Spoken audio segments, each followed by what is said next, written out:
আজকে ছিল আমাদের বাড়িতে বিশ্বকর্মা পুজো, তাই সকাল সকাল স্নান টান করে রেডি হয়ে এখানে ভাই আর বরকে নিয়ে বেরিয়ে পড়েছিলাম। সবার ফার্স্টেই গেলাম মিষ্টির দোকানে 5 রকম মিষ্টি কিনতে। আর বাড়ি এসে দেখি আমার বোনের কিন্তু প্রায় অর্ধেক কাজ কমপ্লিট। আর এখানে এসে দেখি আমার বর এখানে গাড়ি ধুতে লেগে গেছে। তারপরে ও পটিয়ে পটিয়ে আমার মেজো বোনকে নিয়ে এসেছে মোমো খাওয়ানোর লোভ দেখে। তারপরে দুজনা মিলে একসাথে কিন্তু গাড়িটা বেশ ভালো করেই পরিষ্কার করে ধুয়ে নিয়েছে। আর ততক্ষণে আমি এখানে চলে এসেছি ফলটা বানাতে। তারপরে ঠাকুর মশাই চলে এসেছে ফল বানাতে বানাতে। আর এখানে দেখো গাড়িতে কিন্তু স্বস্তির চিহ্ন আর ওংটা এঁকে দিয়েছে।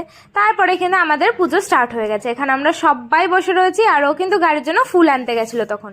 তো তারপরে কিন্তু এবার গাড়িতে ফুল পরানো হয়ে গেছে। তারপরে গাড়ির পুজো হয়ে গেল, এখানে স্কুটির পুজো হয়ে গেছে। তারপরে আমার যে আগেকার সাইকেল ছিল ওই সাইকেলের পুজোটাও হয়ে গেছে। তারপরে একে একে আমাদের দোকানের যেই সব জিনিসপত্র আছে সেইগুলোর পুজো করার পরে কিন্তু আমরা অঞ্জলি দিতে বসে পড়েছি। তোমরা কে কে বাড়িতে বিশ্বকর্মা পুজো করো আমাকে কমেন্টসে জানিও। আজকের ভিডিওটা কেমন হচ্ছে জানিও। ভালো লাগলে চ্যানেলটা